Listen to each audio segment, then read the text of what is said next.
Good morning, I am Judge Caprio. 40 years. It is a number that carries a weight most people will never have to shoulder.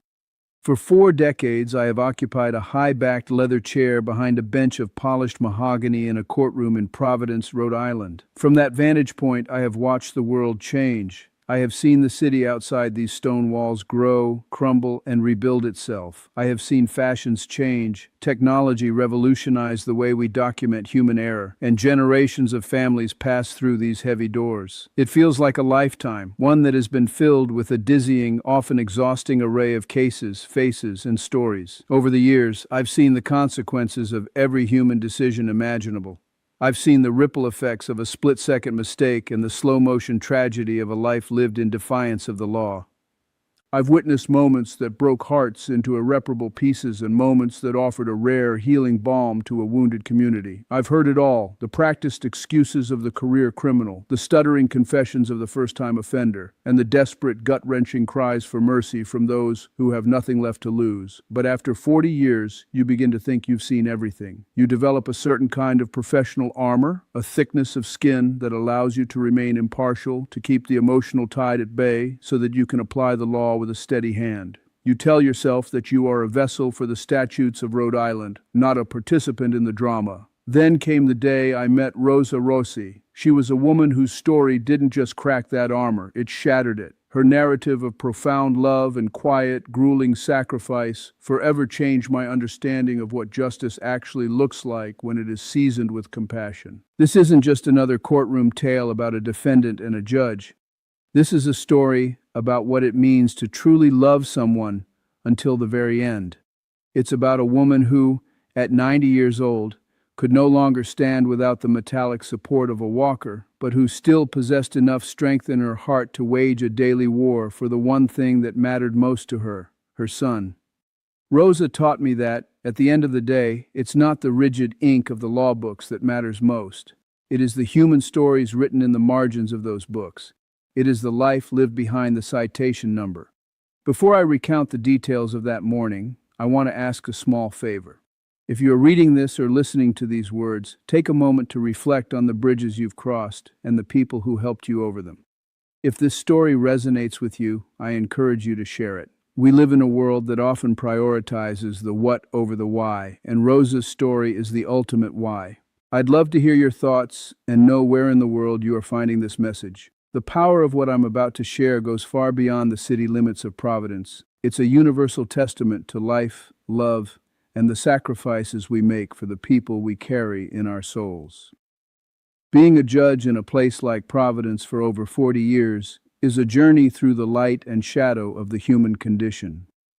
People think of a courtroom as a place of order and sterile intellectual debate, but the reality is far more visceral. It is a place of high tension, where the air often feels heavy with the scent of old paper, floor wax, and human anxiety. When I first donned the black robe in my early 30s, I was a man of absolute idealism. I believed with every fiber of my being that the law was a grand machine designed to produce a perfect output called justice. I thought that if you followed the blueprints, the statutes, the precedents, the rules of evidence, the answer would always be clear. I viewed the law as a black and white landscape where right and wrong were separated by a thick, unmovable line. In those early days, I was efficient, I was firm. I looked at the person in the well of the court and saw a defendant. I looked at the paperwork and saw a case number. I believed that by remaining detached, I was being the best judge I could be. I thought empathy was a liability, a fog that would only obscure the truth. But time has a way of eroding that kind of certainty. Over the decades, the thousands of hours spent listening to testimony began to change me. I started to notice the gaps. I realized that the law, as structured as it is often a blunt instrument trying to perform a delicate surgery. Life is lived in the gray areas. It's lived in the why that often gets silenced by a sustained objection. I came to realize that the people who stand before me are not just entries in a ledger. They are complex tapestries of history, burden, and hope. They are sons who failed their fathers. They are mothers who are trying to keep their heads above water in a world that feels designed to sink them. They bring with them the ghosts of their pasts and the fears of their futures. I learned that if I ever stopped seeing the human being in front of me, if I ever reached a point where I only saw a file to be processed and cleared from the docket, That was the day I needed to hang up the robe. Because the law without humanity isn't justice, it's just administration. I've had to balance the scales for people from all walks of life, from the wealthy businessman who thought his status exempted him from the rules, to the homeless veteran who was just looking for a warm place to sleep. Each of them taught me something. They taught me about the fragility of the human ego and the resilience of the human spirit, but as much as I thought I had learned, I was still a student, and Rosa Rossi was about to give me the most important lesson of my life. The day started like any other Tuesday in the Providence Municipal Court. The air was crisp, that biting New England autumn chill that settles into your bones and makes the radiator hiss in the corner of the room. The courtroom was a hive of activity. Clerks were shuffling piles of citations, defense attorneys were whispering last-minute deals to their clients in the hallways, and the gallery was packed with people looking at their watches, anxious to get back to their jobs or their lives. There is a specific rhythm to a morning docket. It's fast-paced, a bit mechanical. Next case, state your name. How do you plead? Here is your fine. Have a nice day. It can become a blur of monotony if you aren't careful. But then the rhythm broke. The heavy double doors at the back of the courtroom creaked open, and a sound cut through the low hum of conversation. It was a rhythmic, metallic clack-slide, clack-slide. It was the sound of a walker. The room didn't just go quiet, it became still. There is a difference between silence and stillness. Silence is the absence of noise. Stillness is the presence of an overwhelming focus. Every head in that room turned toward the center aisle. Walking toward the bench was Rosa Rossi. She was a tiny woman, appearing even smaller because of the way she had to lean over her walker. She was in her 90s, and every year of that near century was etched into her presence. She wore a simple gray cardigan that seemed to swallow her frail frame, and her white hair was pinned back, with a neatness that suggested a woman who still held on to her dignity with a firm grip. Her progress was slow. Every step seemed to require a calculated effort of will. But as I watched her, I didn't see weakness. I saw an incredible, stubborn strength. Her hands, gnarled by time and perhaps arthritis, gripped the foam handles of the walker as if they were the reins of a chariot. Her skin was the color of parchment, but her eyes, they were the most striking thing about her. They weren't clouded or wandering. They were sharp, focused, and burning with a quiet, internal fire. As she reached the front of the room, the atmosphere changed. The cynicism that usually hangs in a courtroom like a mist seemed to evaporate. Even the most jaded lawyers stopped their whispering. For a moment, we weren't in a court of law. We were in the presence of a matriarch. I found myself leaning forward, resting my elbows on the bench. I wasn't looking at her as a judge looking at a defendant. I was looking at her as a man looking at a miracle of longevity and spirit. I wondered about the things those eyes had seen. She had lived through the Great Depression, World War II, the moon landing, and the turn of a millennium. She was a living bridge to a world that most of us only read about in history books. "Good morning, Mrs. Rossi," I said. I noticed my own voice was softer than usual, devoid of the booming authority I often use to keep the room in check. "Would you like a seat? We can bring a chair around for you." She stopped, her walker clicking into place. She looked up at me, and a small, polite smile touched her lips. She shook her head gently. "No, Your Honor," she replied. Her voice was thin, like the rustle of dry leaves, but it was steady. "I can stand. I've been standing a long time." There was no bravado in her statement. It was a simple fact. She wasn't asking for a shorter line or a softer seat. She was there to face whatever was coming. I felt a surge of respect for her in that moment. She was 90 years old, facing a judge, and she refused to yield to her own fatigue. She had a story to tell, and she intended to tell it on her feet. I turned my attention to the file resting on my desk. It was a standard manila folder, but as I opened it, the contents felt strangely heavy.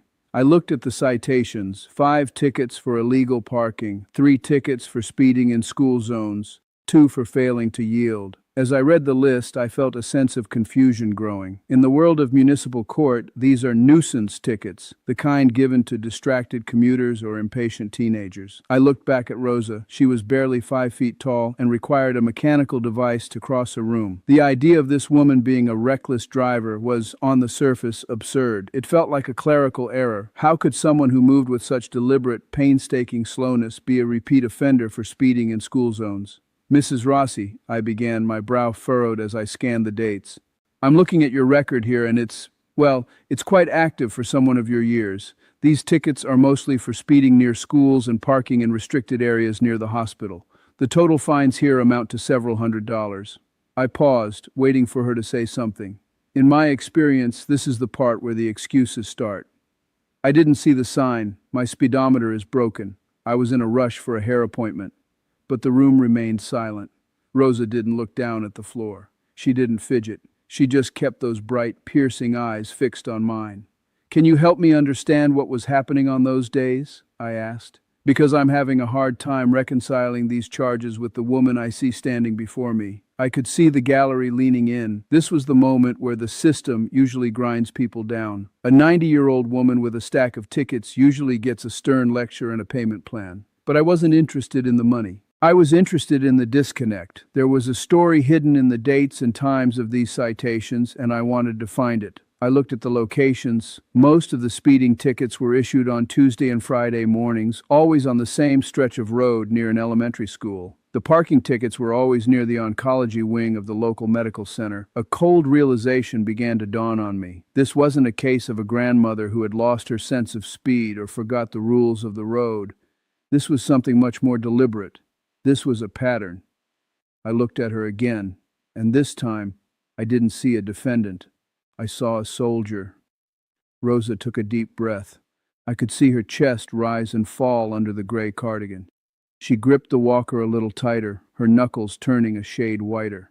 When she spoke, the tremor in her voice wasn't from age. It was from the sheer weight of the truth she was about to let go of. "Your Honor," she said, and I had to lean in to catch every word. "I don't drive for myself. I haven't driven for myself in years. If it were just me, I'd take the bus or I'd just stay home. I don't need to go anywhere fast anymore." She stopped for a second, her eyes darkening with a cloud of memory and pain. The courtroom, which had been a place of rustling papers and coughing spectators, became as quiet as a cathedral. "It's my son," she whispered. The word son hung in the air. "He's 65 years old," she continued, "and he's very sick. He has cancer. It started in his lungs, and now it's everywhere. He's been my world since the day he was born, and now he can't drive himself anymore. He's too weak. He's in too much pain." She looked at her gnarled hands on the walker. "I am the only one he has left. His father passed 20 years ago. His friends are gone or too old to help, so I drive him. Every Tuesday and every Friday, I get him into that car. It takes us a long time, sometimes 30 minutes just to get him from the front door to the passenger seat. But I get him there."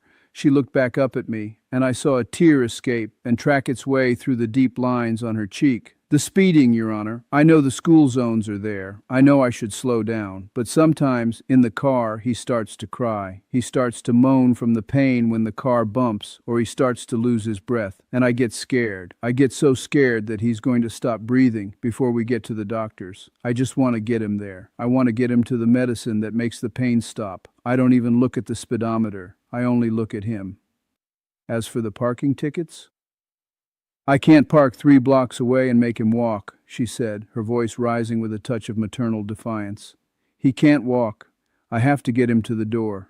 I park where I have to park so that he doesn't have to suffer more than he already is. I know it's against the law. I know I'm breaking the rules. But he's my son. What else was I supposed to do?" The silence that followed was absolute. In 40 years, I had heard every justification under the sun. I had heard people blame the weather, the government, and their upbringing. But I had never heard a confession quite like this. Here was a woman who was nearly a century old, whose own body was failing her, who spent her remaining energy acting as a shield for her 65-year-old baby. She was speeding through school zones not out of malice, but out of a frantic, heart-pounding fear that her son was dying in the seat next to her. She was parking in no parking zones because the alternative, making her son suffer, was a law she simply could not obey. I felt a lump form in my throat that I couldn't swallow away. I looked at the police officers standing by the side of the room. Usually, they are the first to roll their eyes at a sob story, but not today. I saw one officer, a burly man who had probably seen the worst of the city's streets, look away and blink rapidly. The case had vanished. In its place was a masterclass in the human heart. As Rosa Rossi stood there, her story settled into the bones of everyone in that room. The judgment that usually acts as the foundation of a courtroom shifted. We often talk about the law as if it is an objective, immovable mountain. But in that moment, the mountain felt like a molehill compared to the mountain of love Rosa was climbing every single week.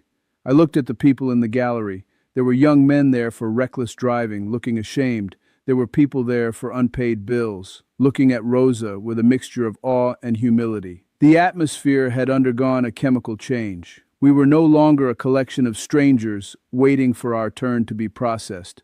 We were a community bearing witness to a type of love that is rare and terrifying in its intensity. I realized then that Rosa Rossi wasn't just a mother. She was a reminder of the invisible sacrifices that happen every day in our city. How many other violators are actually people in the middle of a private war? How many speeders are just people trying to hold a crumbling life together? The law provides the structure for society, but love provides the meaning. Without the meaning, the structure is just a cage. Rosa had spent 90 years learning that lesson, and she had just handed it to me across the bench. She wasn't asking for the fines to be waived because she was poor, though she likely was. She wasn't asking for mercy because she was old. She was simply explaining the reality of her life. She was presenting her actions not as crimes, but as the only logical response to a son's agony. I looked down at the paperwork one more time. The illegal acts were clear. The guilt was technically undeniable. But as a judge, I have been given a power called discretion. For years I had used it sparingly, afraid that if I leaned too far toward mercy, the whole system would lose its integrity. But looking at Rosa, I realized that the integrity of the system is actually dependent on its ability to recognize the extraordinary. If the law couldn't find a way to honor a 90-year-old mother's devotion to her dying son, then the law was broken, not Rosa. I sat there in the stillness, let the weight of the moment press into me.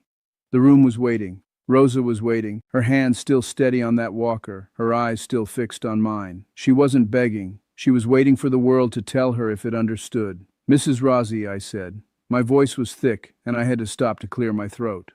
"I have spent 40 years on this bench. I have seen thousands of cases. I have seen people at their absolute worst, and I have seen people try to hide their mistakes behind clever words."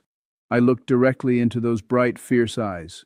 "But in all those years, I don't think I've ever seen a more beautiful heart than the one you've shown us today. I see the sacrifice you are making. I see the fear you carry. And I see the love that drives you, literally drives you, to do what you do." I felt a strange sense of clarity. The black and white world I had started my career in was gone, replaced by a radiant human light.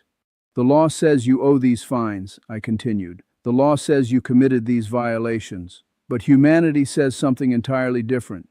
Humanity says that what you are doing is an act of heroism. It is the purest form of love I have ever encountered in this courtroom."